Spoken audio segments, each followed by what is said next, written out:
अस्सलाम वालेकुम रहमतुल्लाहि व बरकातहू। अज़ीज़ तलबा व तालिबात, हमने बेसिक मैथमेटिक्स की जो सीरीज़ है उसमें जिन जिन टॉपिक के बारे में पढ़ चुके हैं उन टॉपिक के बारे में दिया हुआ है। जिन तलबा व तालिबात ने लेक्चर नंबर 1 से लेकर लेक्चर नंबर 9 तक कोई भी अगर हिस्सा देखना रह गया है तो मैंने डिस्क्रिप्शन में उसकी लिंक दी हुई है, उस पर आप जो है क्लिक करके देख सकते हैं, या मेरे चैनल में प्ले स्टोर में एक अलग से ऑप्शन है बुनियादी रियाजी की सीरीज़ का, उस पर भी जो है आप क्लिक करके देख सकते हैं। अजीज़ तलबा व तालिबात, लेक्चर नंबर 9 में हमने कुछ सवाल दिए थे, ये उसके जवाबात है और उम्मीद है आपने उन सवालात के जवाबात को बेहतर तरीके से सही हल किया होगा। अजीज़ तलबा व तालिबात, मेरे चैनल को सब्सक्राइब करें और बेल आइकन पर क्लिक करें। साथ ही साथ आप लाइक, शेयर और कमेंट भी कर सकते हैं। अजीज़ तलबा व तालिबात, आइए हम लेक्चर नंबर 10 में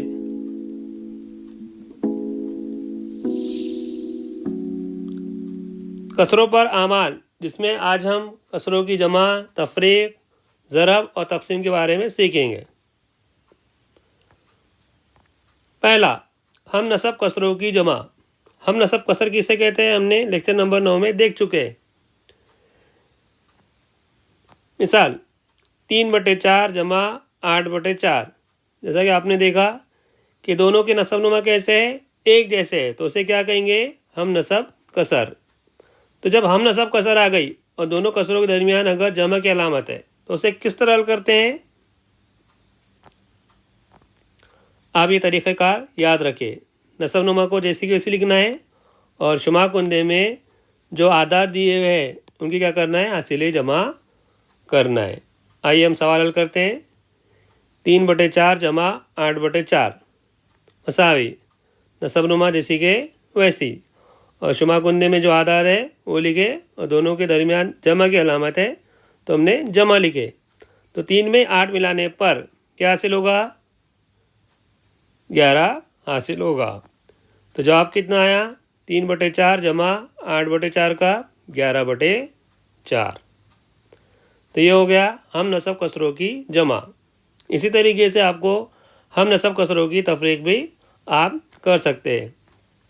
आइए नई मिसाल लेते हैं। 5/9 मनफी 3/9।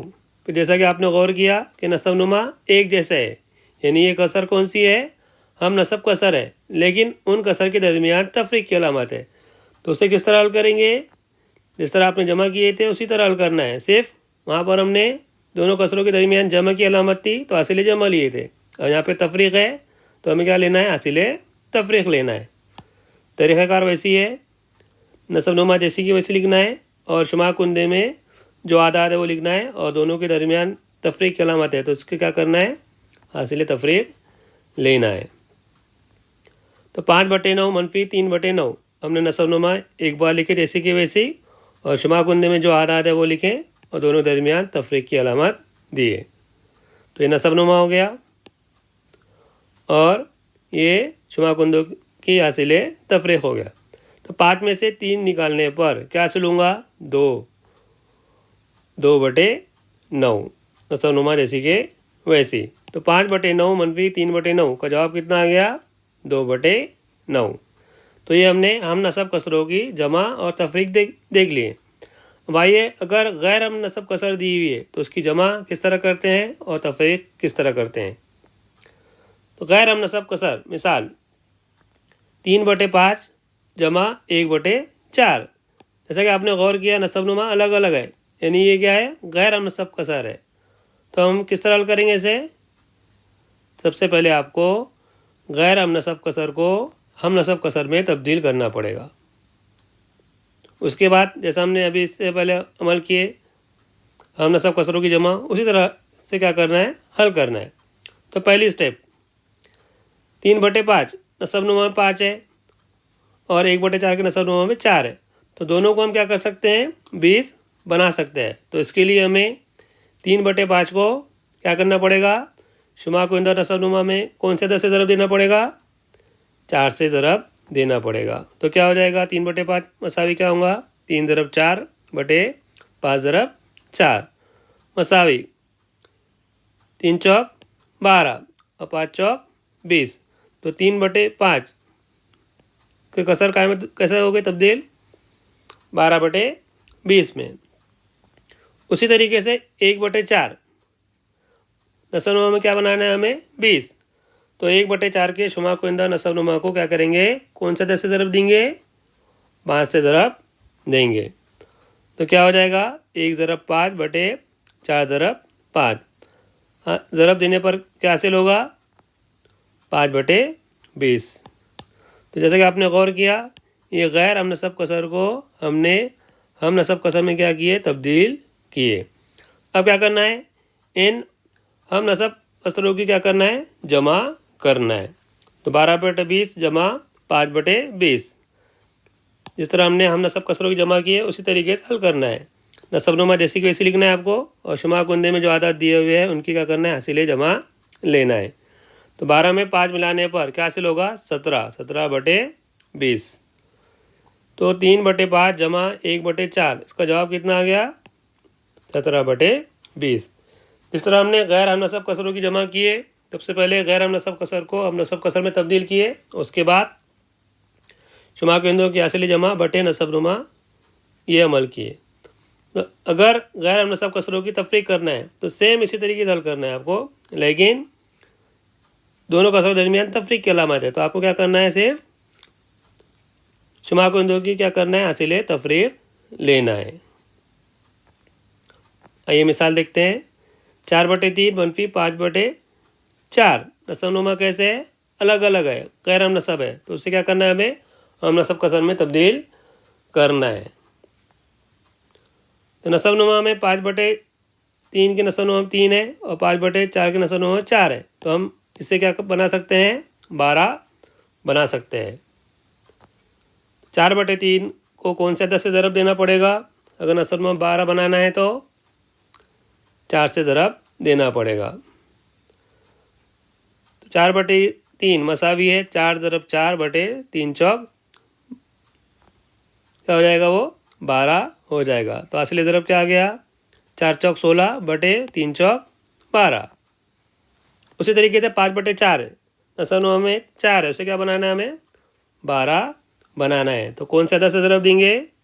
3 से ज़रब देंगे। 5 ज़रब 3/4 ज़रब 3, हासिल ज़रब करने पर क्या हासिल होगा?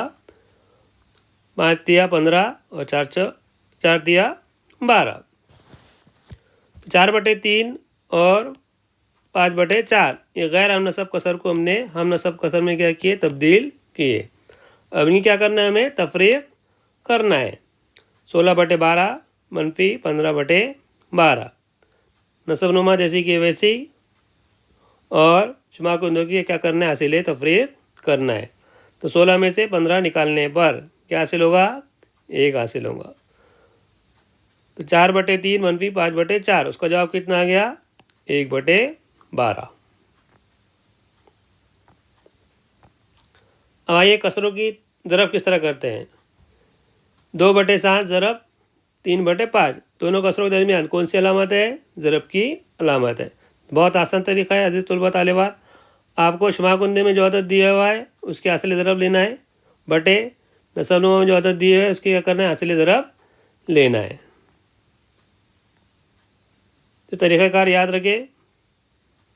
2 तिया 6 बटे 7 पंजे 35, तो जवाब कितना आ गया? 2/7 ज़रब 3/5 का 6/35। उसके बाद कसरों की तकसीम, ये भी बहुत आसान है, सिर्फ आपको इसका तरीक़ाकार याद रखना है। अगर मिसाल दी हुई है 3/4 तकसीम 5/7, दोनों कसरों के दरमियान तकसीम की अलामत है। फर्ज कीजिए कि ये ए है और ये बी है, तो ए तकसीम बी मसावी क्या करना है? ए जैसी की वैसी लिखना है आपको, लेकिन तकसीम क्या में तब्दील हो जाएगा?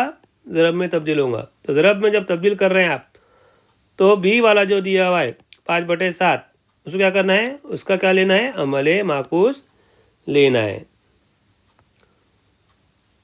ये सवाल दिया हुआ है 3/4 तकसीम 5/7, तो हमने 3/4 जैसे कि वैसे लिखा, लेकिन तकसीम को अगर ज़रब में तब्दील कर रहे हैं आप तो 5/7 का लेना है अमल माकूस, यानी उसका उल्टा लेना है।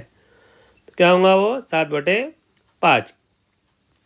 फिर 2 कसरे आ गए और 2 कसरों दरमियान कौन सी अलामत आ गई? ज़रब की अलामत आ गई। तो कसरों की ज़रब किस तरह करते हैं आपको पता है।